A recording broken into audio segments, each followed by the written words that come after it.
میں آیا تو میرے سے پہلے شیخ الاسلام جناب علامہ عارف نوری صاحب زندہ موجود ہیں، خطاب فرما رہے، انہوں نے تقریر فرمایا، انہوں نے کہا کہ قبریں باقی رکھنا حضور کی سنت ہے، اور رسول کی والدہ کی قبر کو جب توڑا گیا تو حضور بڑا روئے، وَمِنْ حَوْلَهُ صحابہ کرام ارد گرد بیٹھ کے روتے رہے، اور حضور نے اس قبر کو تعمیر فرمایا۔ لہذا ہمارے لیے یہ سنت قرار پایا کہ اولیاء کے مزارات کو باقی رکھنا چاہیے۔ سرکار اللہ کا اولیاء فکر ختم کیے۔ اس کے بعد میرا اعلان ہوا، میں نے کہا بجائے اس کے کہ میں ان کا کوئی نیا دل دکھاؤں، میں پچھلی تقریر کو کنٹینیو کر دیتا۔ میں نے کہا کہ مجھ سے پہلے قبلہ خطاب فرما رہے تھے، میں انہی کی بات کو مکمل کر دیتا ہوں کہ حضور کی ماں کی قبر توڑی کس نے؟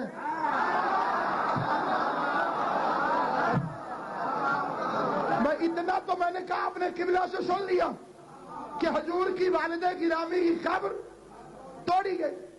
میں نے کہا توڑی کس نے؟ میں نے کہا بدر کی شکست کے بعد مکے میں ماتم ہوا، مشرکوں کے گھر علی نے ہمارے بندے مار دی۔ ہندا نے کہا اگلی جنگ میں میں ساتھ چلوں گی، اور دیکھتی ہوں کہ کیسے حضور کا سر نہیں لے کر آتے تھے۔ اگلی جنگ میں وہ ساتھ چلی، اور جو بی اے تک بھی پڑھا ہے وہ میری بات کو جھٹلائے گا نہیں۔ اونٹ پر بیٹھ کر چلی، آگے آگے اونٹ پر بیٹھی تھی، کہتی جاتی تھی نحنو بنات الطارق، ہم ستارے سحری کی بیٹیاں ہیں۔ علی نے وہ چھکے چھڑائے۔ غیرت ہوتی تو پھر کسی ستارے کی بیٹی علی سے لڑنے میدان میں نہ۔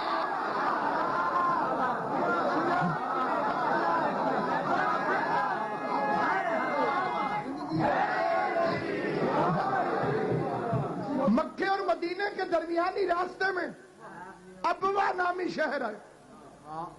اس شہر سے آل محمد کی بڑی نسبتیں، ساتویں امام کی ولادت اسی شہر میں ہوئی، ابوا میں۔ حضور کی والدہ گرامی کی قبر اسی شہر میں، ابوا کے اندر۔ جب ہندا کو پتہ چلا کہ حضور کی والدہ کی قبر، اس نے بیلچے سے توڑا، بجلی چمکی، ڈر کے بھاگ گئی۔ حضور نے واپس آ کے بنا دی۔ یہ میں نے کہا قبلہ کا واقعہ تھا۔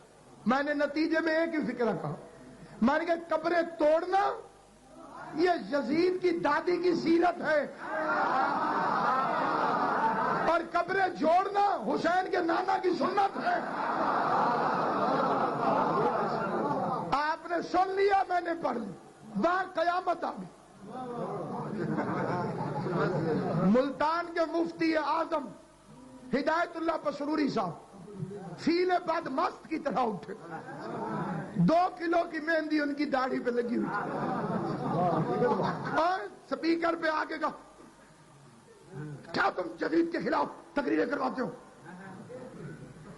ہمارے مذہب میں امتناع یزید کا فتویٰ۔ میں نے کہا قبلہ امتناع کے لفظ کی مجھے سمجھ نہیں آئی، تجھے چگلوں کے سامنے امتناع کھڑا دے۔ ہاں ہاں ہاں ہاں منع ہے، منع ہے، یزید کا برا نہ کہو۔ بس کے منہ سے یہ نکلنا تھا۔ مسجد میں موجود افراد کے 2 حصے ہو گئے، مولوی ایک طرف ہو گئے، بندے ایک طرف ہو گئے۔ تو جو ہے یا نہیں اب؟ انہوں نے کہا ہم امام پاک کے ماننے والے ہیں، یزید پلید پہ لعنت کرتے ہیں۔ اس دن سے مجھے پتا چلا کہ مولوی یزید کو چھڑانا چاہتا۔ یہ بڑی خطرناک بات ہے۔ قتل قابیل نے بھی کیا، اس کے لیے کوئی مولوی نہیں کہتا کہ قابیل کو کچھ نہ کہو، پہلی غلطی تھی، ہو سکتا ہے اللہ اسے بخش دے۔ ظالم فرعون بھی ہے، اس کے لیے بھی کوئی نہیں کہتا کہ فرعون کو کچھ نہ کہو، ہو سکتا ہے اللہ اسے بخش دے۔